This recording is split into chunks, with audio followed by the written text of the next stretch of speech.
दिल्ली में एलजी बनाम प्रदेश सरकार की तनातनी काफी दिनों से चली आ रही है।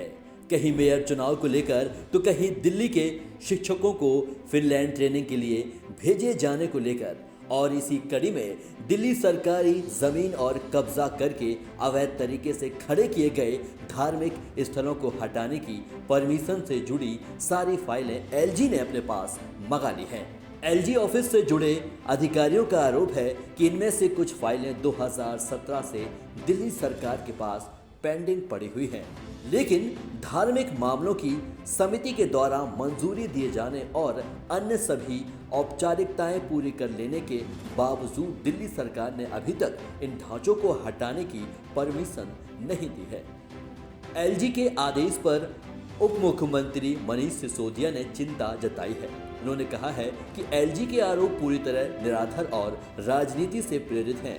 एक तरफ उन्होंने खुद दिल्ली सरकार की एक एक फाइल रोक रखी है, वहीं दूसरी तरफ वह हम पर मंदिरों को तोड़ने की इजाजत न देने का आरोप लगा रहे हैं। एलजी की हरकतें उनकी प्राथमिकताओं पर संदेह पैदा करती हैं।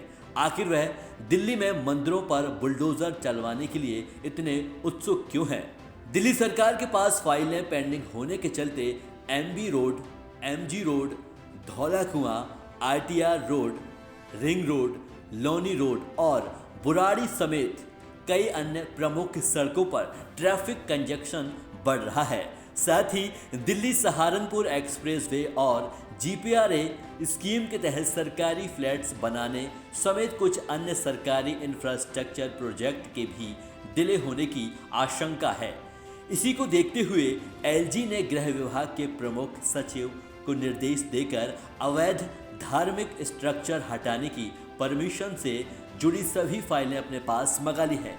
माना जा रहा है कि अब एलजी खुद अपने विशेष अधिकार का इस्तेमाल करते हुए इन फाइलों पर मंजूरी दे देंगे ताकि अवैध ढांचों को हटाया जा सके। एलजी ऑफिस के सूत्रों के मुताबिक सुप्रीम कोर्ट के निर्देश है कि 2009 के बाद सरकारी जमीन पर अवैध कब्जा करके बनाए गए धार्मिक ढांचों को हटाकर जगह खाली कराई जाए। होम डिपार्टमेंट ने 16 दिसंबर को भी डिप्टी सीएम से इन फाइलों पर मंजूरी देकर इन्हें एलजी के पास भेजने का अनुरोध किया था, लेकिन इसके बावजूद कोई कार्रवाई नहीं हुई। उसी के बाद अब एलजी ने सभी फाइलें सीधे अपने पास मंगा ली है। सिसोदिया ने आगे कहा कि यह बेहद दुर्भाग्यपूर्ण है कि अब उपराज्यपाल इतने संवेदनशील मामले पर राजनीति कर रहे हैं। यह विचाराधीन मामला शहर और दशकों से मौजूद कई बड़े मंदिरों सहित अन्य धार्मिक ढांचों को हटाने की मंजूरी देने से संबंधित है। धार्मिक ढांचों में कोई भी संशोधन करने का निर्णय जल्दबाजी में नहीं लिया जा सकता।